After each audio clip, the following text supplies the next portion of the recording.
He talks a good game. He talks a good game.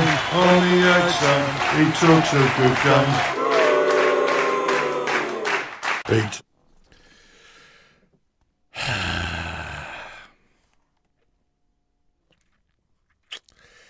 Yeah, the orangutan did it. Murders in the Rue Morgue. The orangutan did it. Hello, welcome to On My Headset. I hope you're well. The chat is open. We're gonna have a chat about yesterday, the game. We're gonna.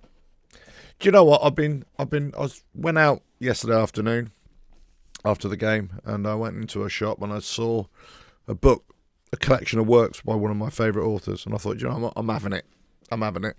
There's so many parallels with some of these authors that you really think, actually, it's a predicament, it's an indictment of what we do, what we see in modern life. Totally different context, of course, but you draw parallels. And draw parallels from one of my favourite stories, The Murders in the Rue Morgue. I'm not going to give the game away, but essentially the orangutan did it, right? We've got gimps, fools, orangutans in our club, and they've been killing it slowly but surely, killing me softly for a long, long time. They've been doing it for a long, long time. Yesterday was just... Many people thought that we could go up there and get a result. Many people thought that, fans that we could go up there and come away with a point, give Liverpool a bloody nose and everything like that. I was never in that camp. I was never of that opinion. I thought that we lacked, whilst we may have had opportunity with the quality of players that we've got, we lack a certain drive, a certain ambition, a certain purpose under the guidance of our manager to be able to take us to that next step. So, tactically, we're all wrong. We're playing against a Liverpool team that are just not that good. We wouldn't have been able to get anywhere near them if they were any team like they were a few seasons past. But the fact that we got anywhere near them is just a case in point. Tactically, the same. We've kind of reverted back to not being able to defend set pieces at all. We're all over the place.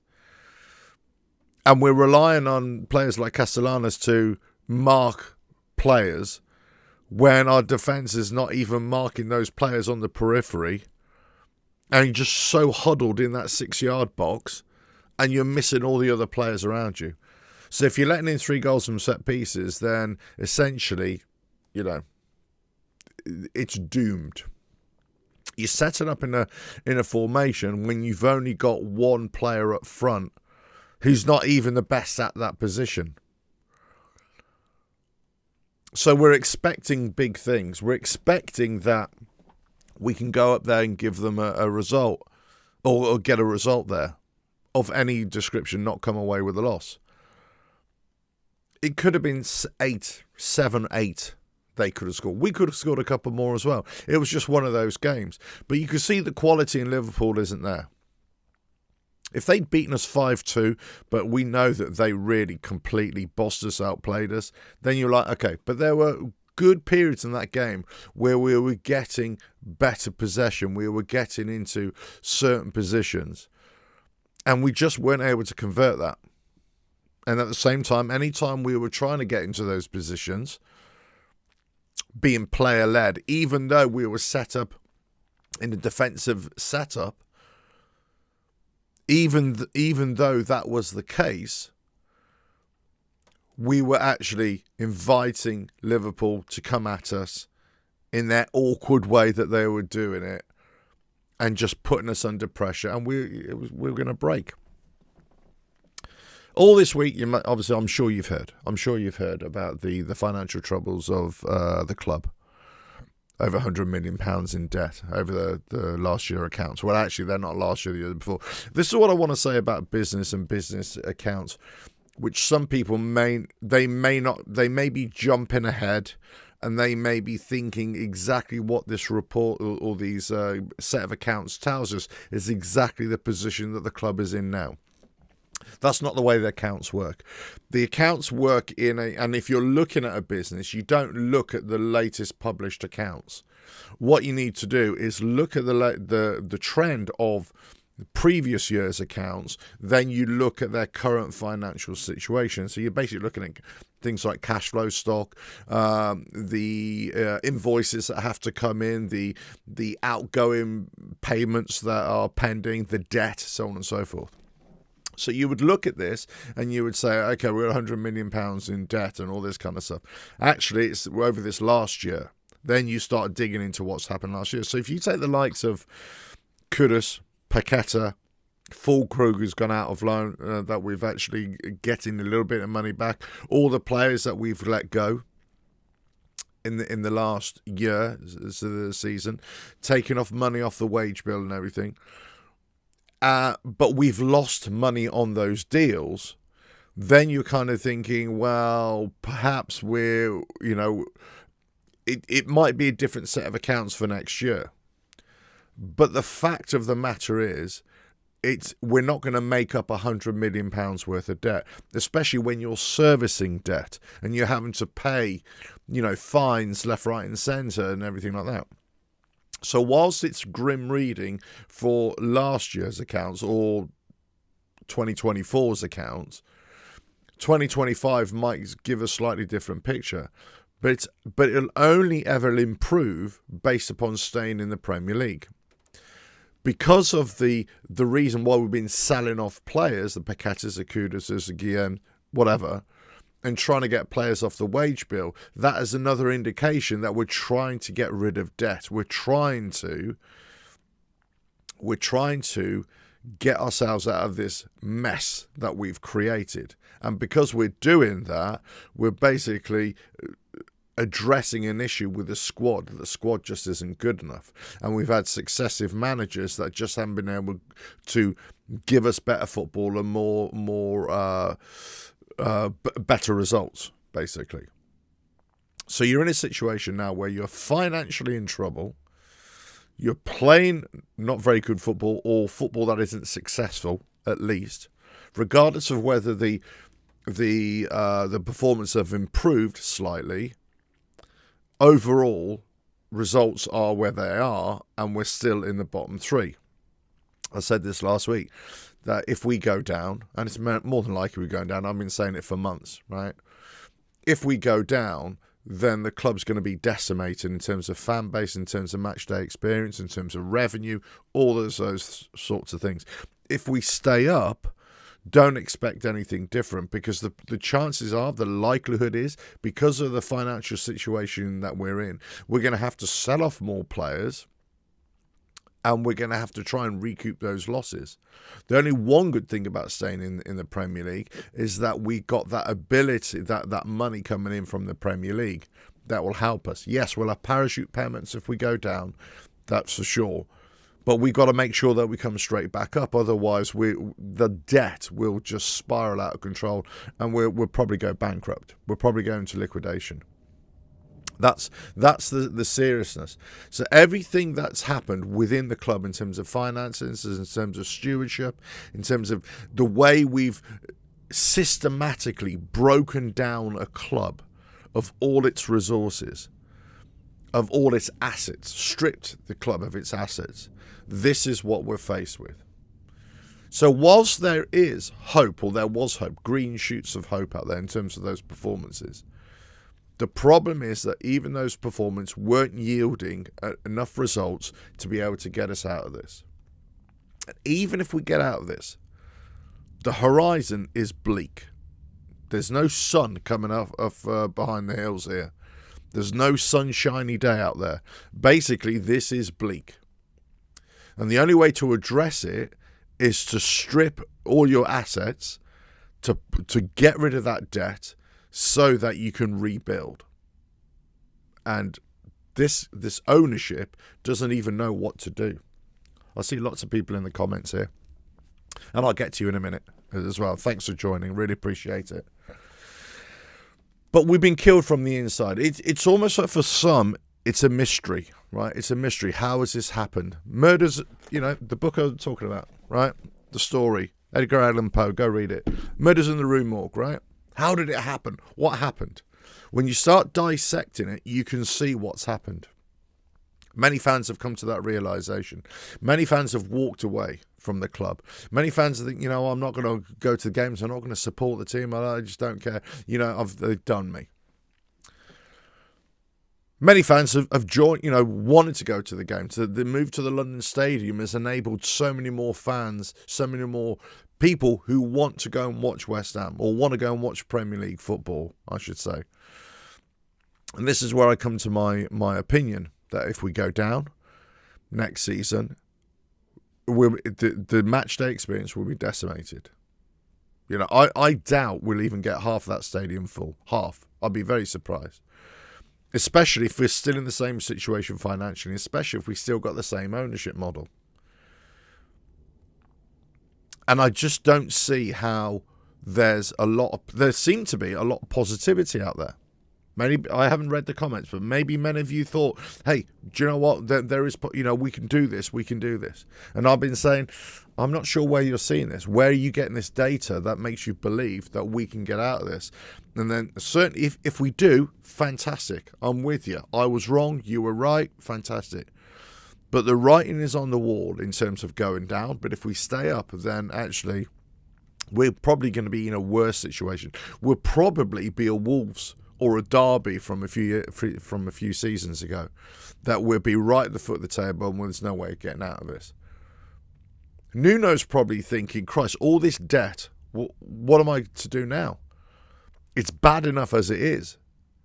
And if you think the likes of other clubs are not looking at Somerville, Fernandes, those two players especially, right? I think maybe Bowen is not as attractive as probably he was a couple of seasons ago, but they'd be looking at Bowen. They'd probably be looking at players like Wan-Bissaka. They're probably looking at players like Areola. Maybe some will be looking at Todibo, right? They'd probably be looking at players like Potts and saying, would they fit into our club? Would they fit into us? And there'd be many. Juve, he'll probably go, as soon as anybody else comes with a checkbook, he'll be like, yeah, I'm off. Thanks very much. So there's going to be a lot of players willing to leave, and there'll be a lot of players that will be forced out of the club because of the financial situation that we're in. Either way, we're not getting the results. Whichever way you look at it, we're not getting the results. We haven't been getting the results. We've dropped points when we needed 3 points. We've lost games when we needed at least a draw. If you go back to the Christmas period when we had those 4 games of very winnable games, and I can't remember. Remind me what it is. Was it 1 point that we got out of that? Out of possible 16, was it? Not possible 12, I should say. Was it something like that? It's just,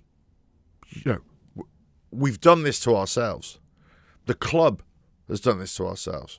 The way we've organised this club, the way it's written, they've been stripping us from the inside. It's almost like they got the claws out and they just ran them up inside us, and they've just been gutting us from the inside. And that's what they've been doing.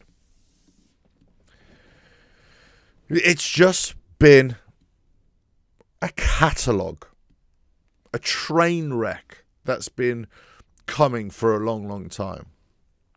And you're telling me that when you're going up to Liverpool and you're playing the worst Liverpool team ever and you get spanked 5-2, and that's a surprise. That isn't a surprise. Because if they come down to us and they beat us 2-0, it was 2-0, wasn't it? And they were the worst team that I've seen at the London Stadium in a long, long time, and they still beat us 2-0. That says a lot of it. And I've been harping on about Nuno and his tactics for a long, long time. And yes, he's turned it around in some cases, but it's almost like the performances have turned around in spite of what Nuno has been trying to do. In spite of his tactics, that the players have found some form. They've got on with it. Especially Somerville and Fernandes. But then we're picking up red cards here. Todibo out, but he's back, but he's not featuring. You got Potts gets sent off. So now you kind of think, well, I'm putting Souček in there. Well, Souček in midfield is just not. It's just not. I was saying about last week's game. He's trying to play in these attacking positions, and they're trying to play, pass the ball to him, some quick movement. It was Bowen, Wan-Bissaka, and Souček. And Souček just wasn't at the races. He wasn't able to move around. We got Castellanos up front there. And he's not even a striker. He's not even a proper striker up there. You got Wilson on the bench, for fuck's sake. You're just looking at this setup, and you think, where is the tactics? Why you're enabling any team to come onto you? Your weakness is at least defence. Whilst we get marginally better, the weakness is still defence. The weakness is defensive midfield. So you've got to push back. You've got to stop them playing. In olden days, what they would do, they would get the olden days, all right, okay, as in not last week, but in hundreds of years ago. You would get the whoever's coming to attack you. You would attack them before they were able to let off their arrows, let's say. That's what it was. You would get the opposition, the enemy, before they would get to you. So if you imagine like an archer, right? Archer's pulling the bow. You're trying to get to that archer before he lets off his arrows. A lot of this is based upon that, right? That they will get to the archers, they will cut off their fingers. I know this is a bit gruesome and I'm going off on a tangent, but they cut off their fingers so they can't draw their bows, right? So therefore, the English would say, come and get my fingers, you bastards, right? That's the whole story behind that. But the whole point is that you're trying to stop whatever advantage they have over you from affecting you. That's what the French were doing to the English, right? So then this, bring it all the way back to modern times, in this game of warfare that we have, right? You're letting the enemy, the opposition, just come at you with whatever their best traits are. And let's face it, they haven't got very many right now, Liverpool. But they seem to be getting those results recently. Their set-piece coach has come in, and he's turned it around for them. All of a sudden, they're scoring goals from set pieces. They're making a nuisance of themselves, and they're getting almost into the top four now. And we're going there and letting them do it. And we just don't have the quality in the final third even to put away or get that finishing touch on a chance that we've got. That's the problem that we have. That's the problem.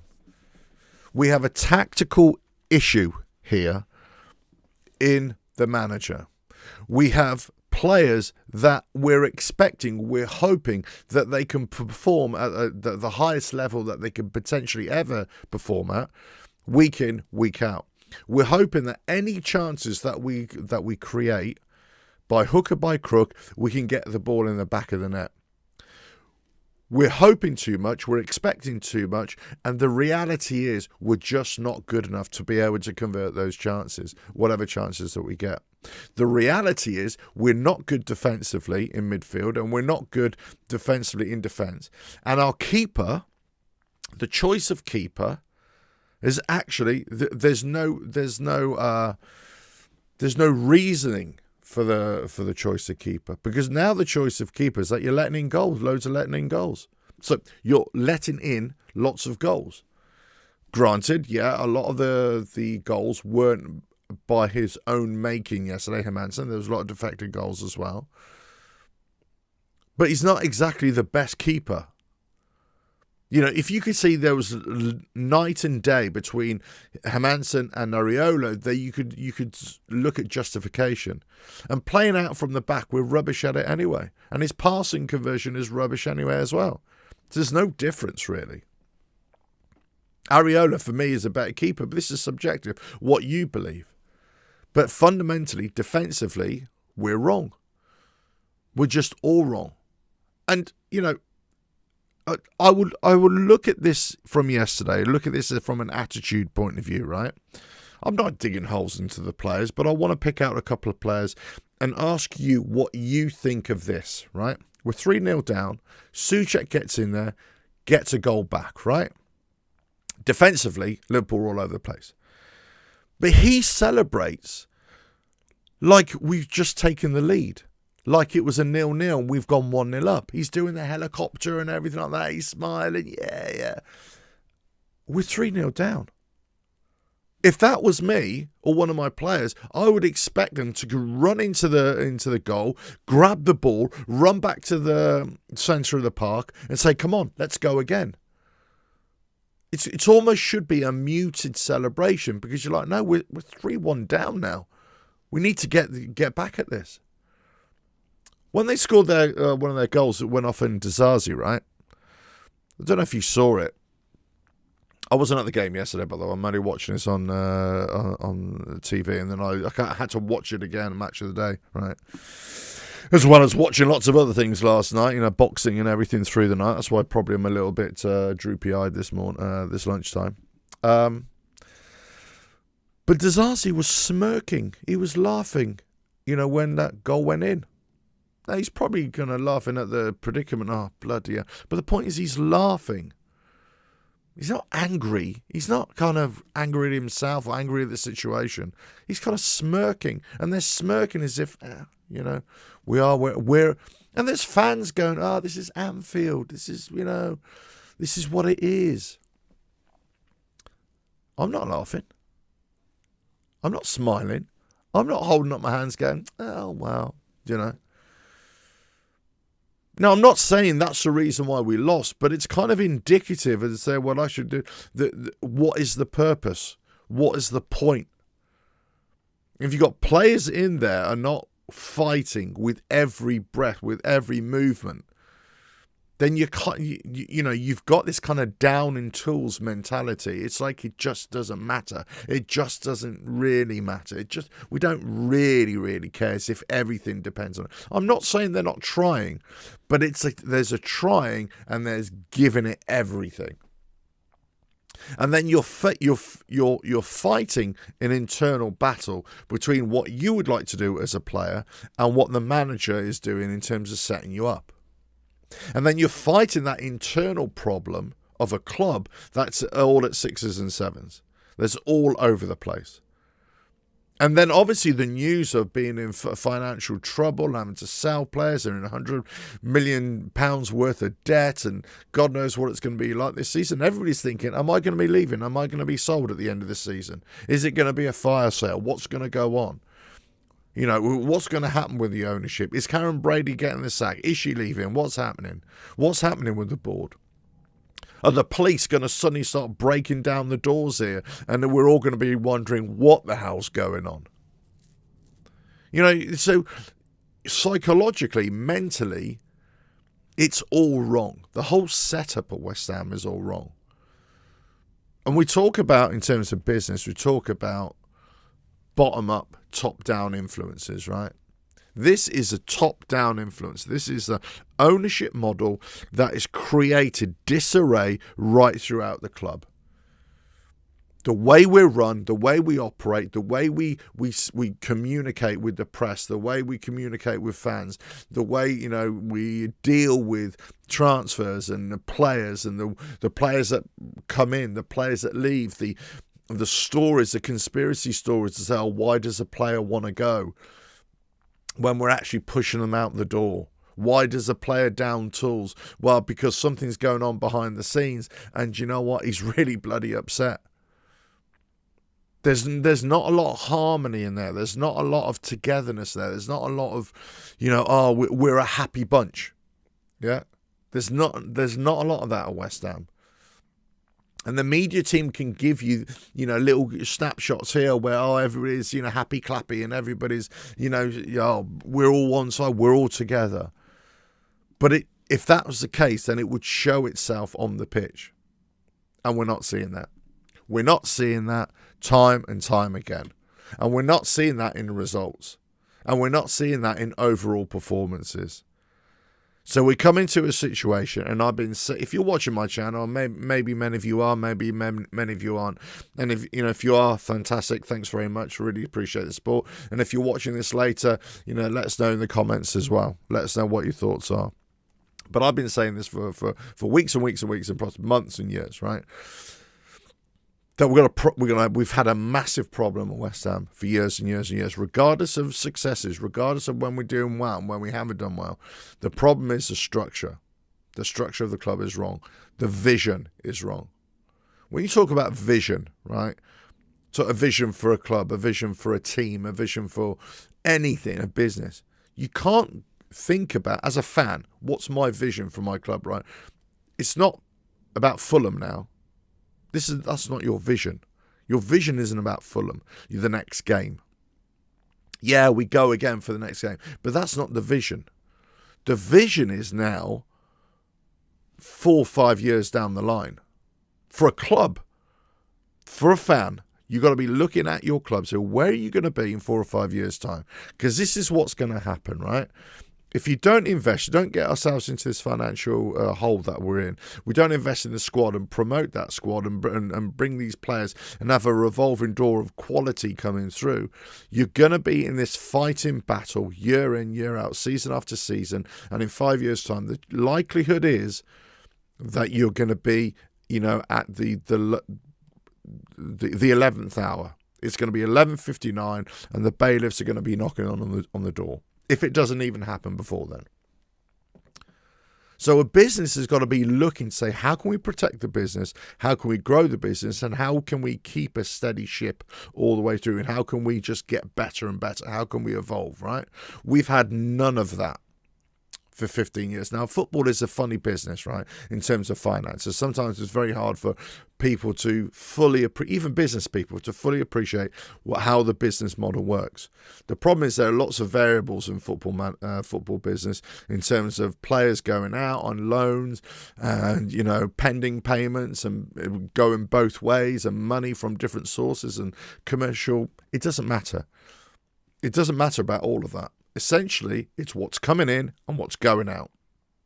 And at a given time, are you able to pay off debts or to fund the payment of debts or to fund transfers coming in? How much is it going to cost? Can you have one payment after another that can fund whatever you want to do? And if you can't do that in a situation where we're at, we have to sell loads of players to be able to fund that thing. It's a bad business, right? It's a bad business because you're constantly chasing the funding of debt. That's essentially what football ownership is. Unless you get, the people from, oligarchs or people from the United Arab Emirates or something like that to come in and just billions. But then you got PSR to contend with, right? And all that kind of stuff. But essentially, it's the running of the club. We've been a shit show for years. Then you get managers in who you think, oh yeah, this is going to steady the ship. They don't. They make it worse. And because you're underfunding everything, because it's such a shit show of a club, then you're not getting the right players in. The manager, the players, the tactics, the performances, the results. It's one big spiral. It's just one big rolling stone, as it were. It just keeps on going, rinse and repeat, keep on going. This is what happens. And the problem is, as I've said months ago, it keeps on rolling downhill. The trajectory is always down. This is no surprise to me. I don't want to say I told you so, but this is no fucking surprise.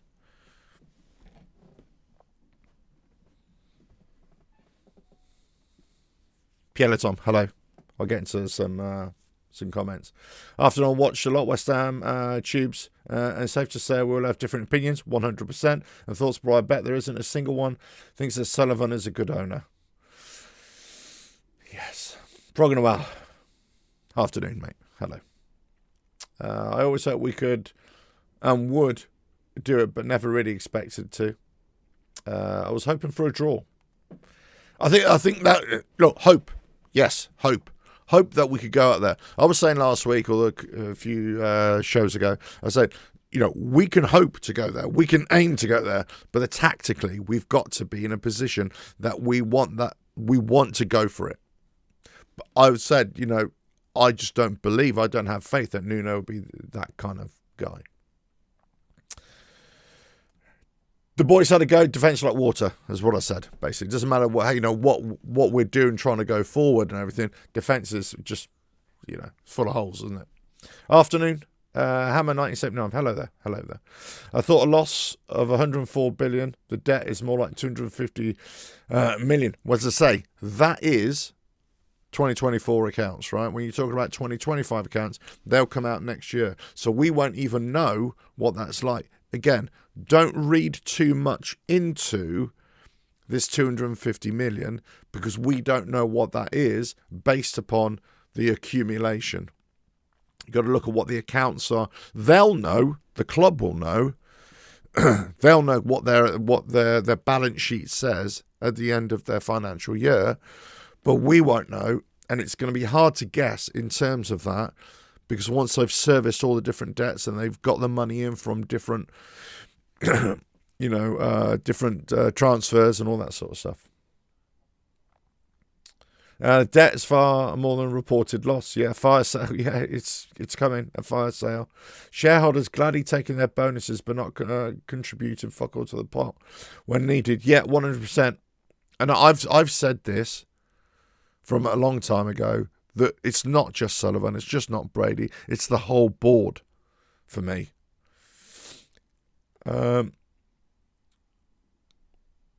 Yeah, Brady got a £1.5 million payout, and she's had more than that over the last few years as well. Even Potter wouldn't have got Traore. What do we do with this bloke? What is it? He comes on, insignificant. What is the purpose of this? Again, looking at players and you're thinking, why Wilson didn't start with Tati is beyond me. I completely agree. I like Tati.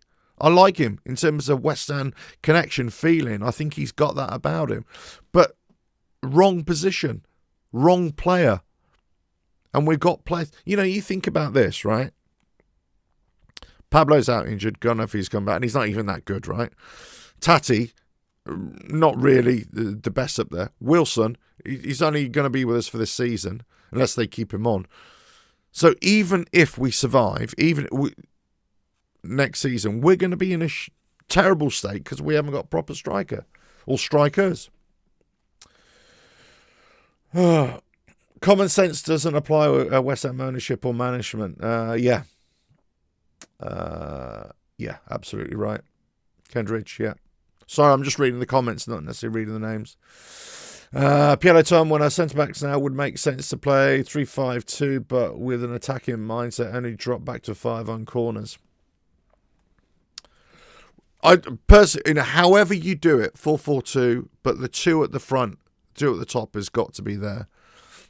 Putting 5 in the midfield, but they've got to be an attacking midfield. We've got to put pressure on the other opposition. If we don't, we're just inviting them onto us. We're inviting them onto us, and we just can't take that pressure. Teams are doing to us is what I say we should be doing to other teams. Whether we're successful or not is another matter, but that's how we do it. Pierre-Tom Vision, that and Sullivan doesn't deserve to be in the same sentence. I 100% agree. When we go into administration, will Sullivan have to go? Well,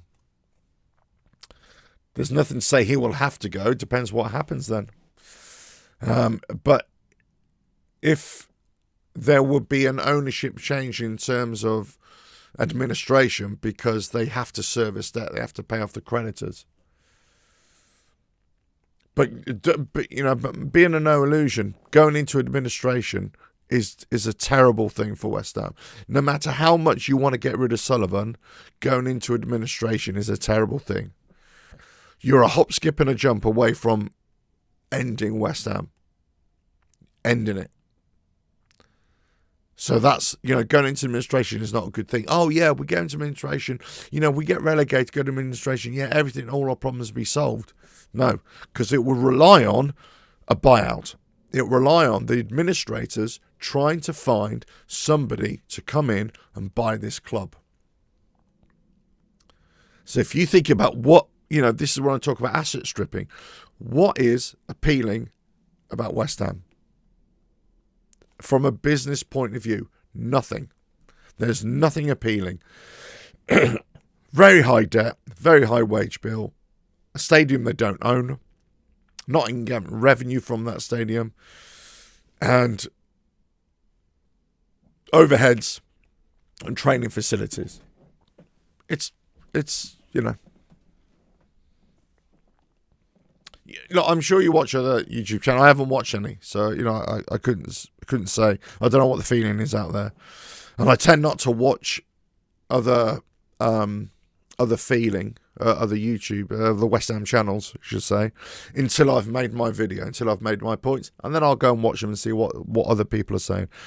I always say this because I don't want to be, don't want to be influenced in any way in anything that I say or anything on this channel.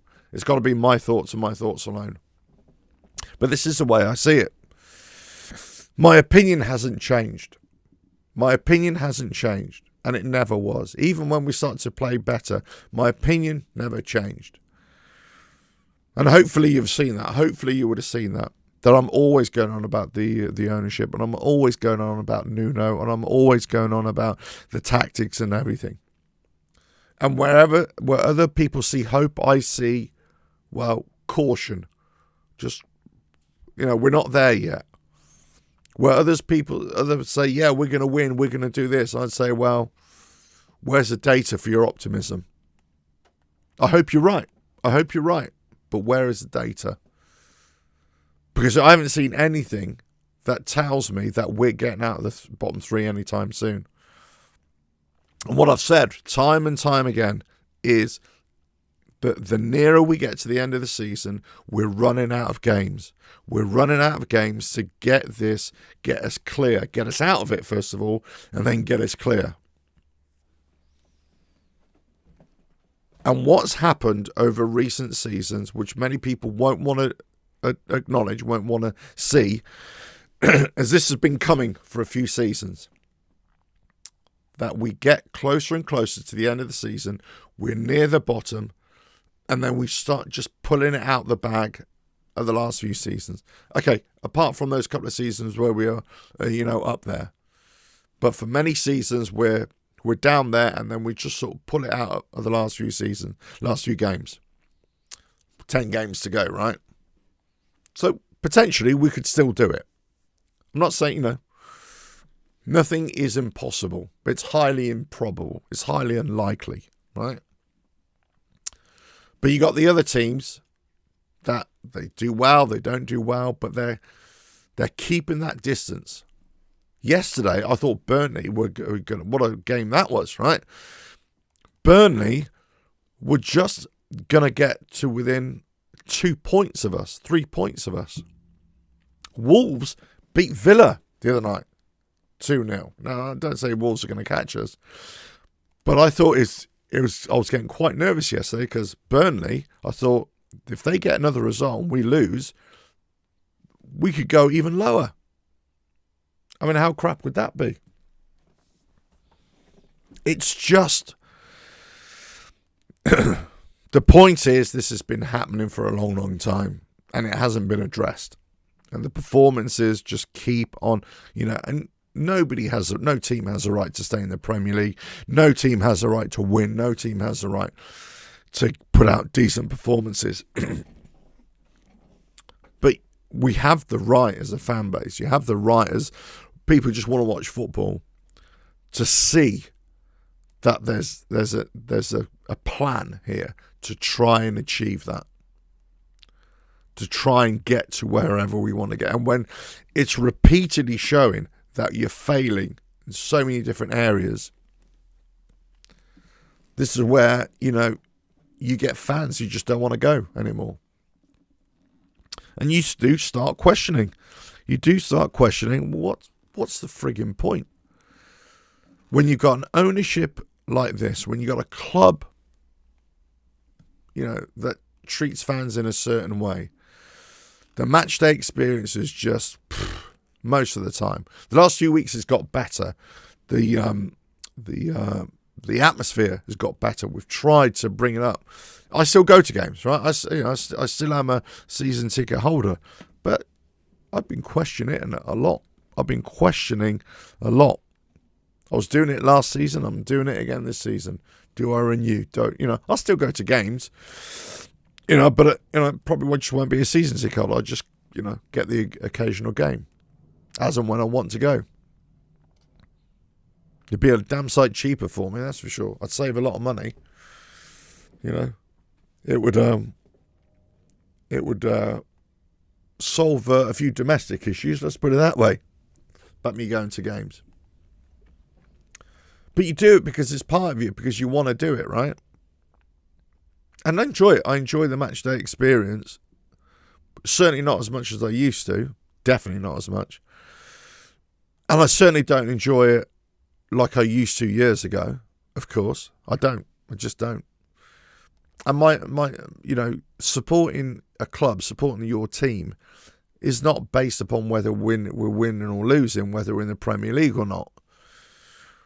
Mine's more about the total dissatisfaction, total disharmony between the club, the running of the club, the way the team is playing, and the association with the fans. And for me, that's kind of pulled me further and further apart from this. And I was watching the game yesterday, and, we were 3-0 down, and I was just like, do you know what I mean?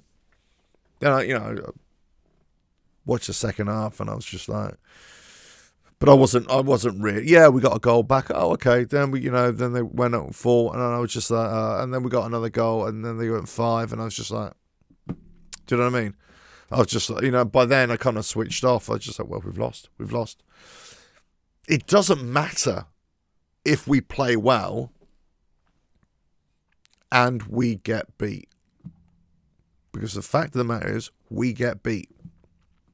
It doesn't matter if we batter a team for 45 minutes, 50 minutes, and then we let them back in the game and they, manage to get a point, or they manage to beat us. It doesn't matter how well we've played, because we've lost, because we've dropped points. What matters is that we consistently play well or improve our performance, and the results come along with it. What matters is that if we have these little glitches where we're playing well but we're losing points, that happens at the start of the season, because we've got time to rectify it before the run into Christmas and then afterwards. It's got to happen within the first 4 or 5 games of the season, and then you see it changing and everything. Because if that doesn't happen, unfortunately now, the Premier League these days, you're die as cast, as it were. You're going to have a tough time throughout the rest of the season. And we know we've had such a terrible season. We know that. But there we go. Graham Henry, hello. Agree, long time coming. We only survived last year because the bottom 3 was so poor this year. It's us, yeah. I agree. Hammer. Plan is to stay in the league and borrow off the next 3 seasons. I wouldn't bank on it. We will beat Wolves. Well, maybe we will, maybe we won't. Somehow managed to end up Man United, Wolves, and Spuds last season.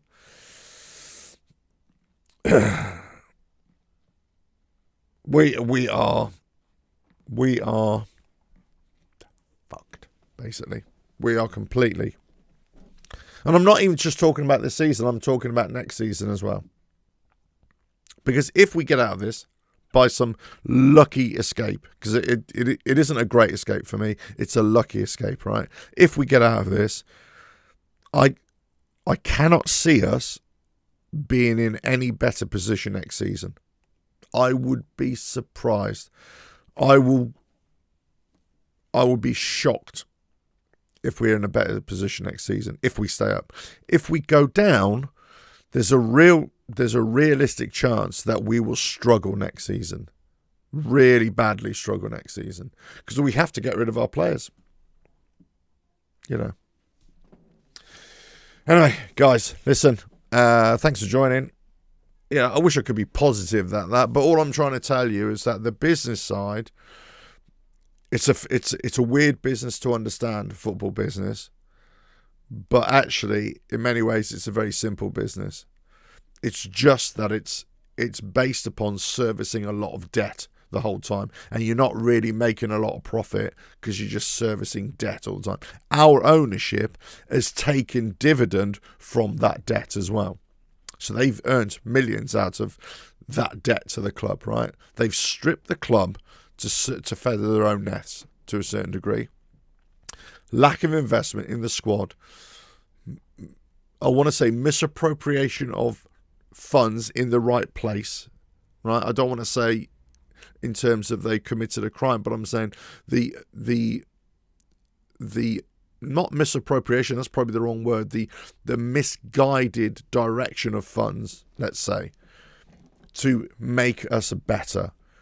The selection, the structure of the club, the selection of managers and players, and the sales that have been done, transfer policy, it just goes on and on and on.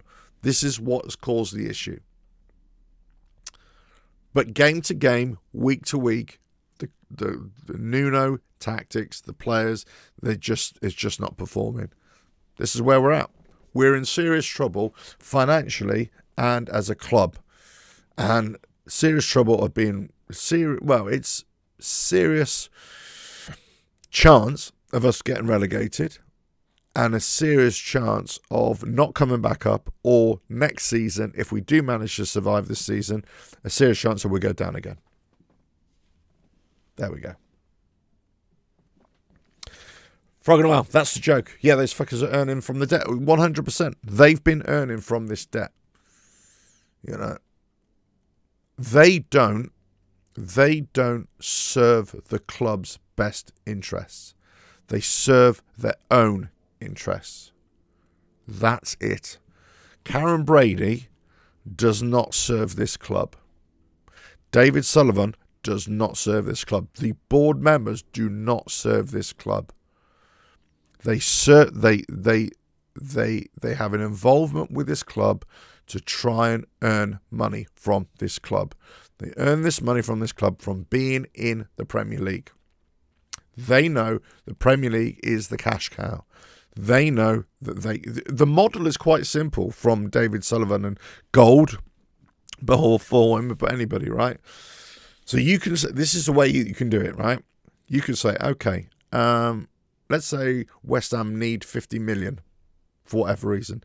So they say, right, okay, what we can do, we can try and get that money from elsewhere. So that's your first choice. You don't put your own money in, you try and get it from elsewhere. This is how big business does it, right? You get money in as long as you can service that debt. Another way to do it is that you put your own money in, but it's not a gift, it's a debt, and you get money from that. So eventually that is paid, or you extend that debt, but you're getting paid millions and millions and millions. And you leverage that debt based upon the assets of the business or the club. They're not the first ones to do it. Ask a Man United fan, right? That's how the Glazers have done it for Man United. So the club bears all the responsibility and the ownership.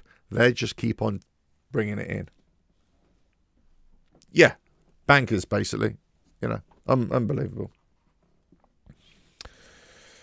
Oh, listen, hope springs eternal, right? Yeah. Oh, I'm gonna carry on reading my book and just have a try and enjoy the Sunday afternoon. But listen, we got have they started yet? No, they got another half an hour. Let's see how Spurs and Forest do, especially Forest today. Forest are playing. Who are they playing? Brighton away. Come on, Brighton. That's all I can say. Fulham playing Spurs. Come on, Fulham. Right? That's Man United playing Palace. Come on, Man United. We need these teams above us just to keep on losing. Give us that chance. If we can keep them in touching distance, we got a chance. If they start pulling it away, forget it, because the mountain to climb becomes even steeper. Psychologically, it becomes even steeper. Because if Forest pull away to 5 points today, then it's a massive, massive blow. But if they lose, then if we win and they lose again, we've got a chance of getting out of it. Do you know what I mean? So it's the result, their result today, especially Forest, is going to be massive in how we get on. But again, luck. We're hoping that they lose and we can stay in touching distance. Anyway, guys, thanks for joining. Really appreciate your support. All I can say is up the hammers and hope. Let's hope. That's all we got. That's all we got. But let's understand it's a complete shit show of a club. We know it. You know it. I know it. We know it. You're all beautiful people. Go and enjoy your Sunday.